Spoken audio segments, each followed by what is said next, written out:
To experience heaven on earth, we have to be intentional. In order for earth to get to heaven, heaven had to first come down to earth. Jesus came to us. We call it the incarnation, where the Son of God became the Son of Man.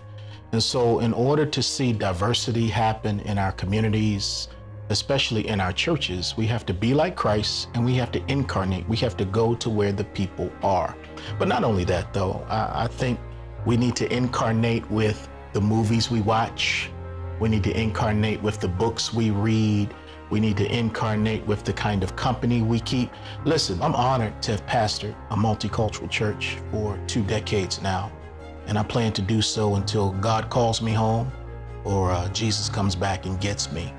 And in our church, we not only have the black-white binary, but we also have Native Americans, Latinos, we have Africans. And so we've been blessed to be multicultural.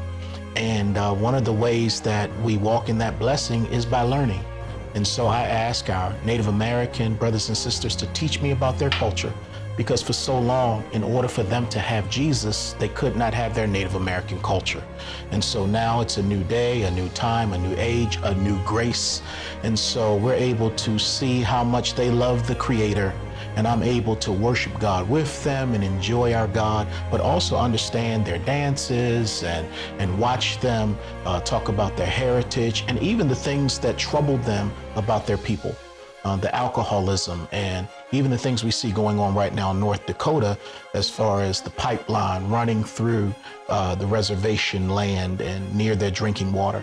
So part of getting some of the heaven to earth is embracing the burdens that many of my people feel who are not like me. And that also goes with our Latino friends as pertains to immigration reform, trying to understand where they're coming from, trying to understand where our Asian brothers and sisters are coming from. So it's about sitting down with people like Jesus did with the woman at the well and giving dignity to people's personhood, being willing to trade spit with people as he was willing to do and did with her. It's touching people where they are and not always trying to make people like you. It's becoming. In 1 Corinthians, it talks about how Paul wanted to win people. He wanted to win the Jews. He wanted to win those who were not under the law. And in order to win people, you've got to become like people. And again, like Jesus, he became like us to reach us and to win us. And when you think about Revelation 5, it talks about how people are going to worship God from every nation, kindred, tribe, and tongue, which means the various ethnic groups will be represented in heaven. And this goes all the way back to Genesis chapter 12, when God said that through the seed of Abraham, he was going to save and bless all of the families on the earth that the Lord God had made. So it's through Israel, through its Messiah, Jesus, Yeshua, that all of the nations will be brought back to God. And when we come back to God through Christ, we're coming with our various skin tones, hair texture, accents, and even languages. But the question is, why can't we get some of that right here, right now? And a lot of it is because we're selfish.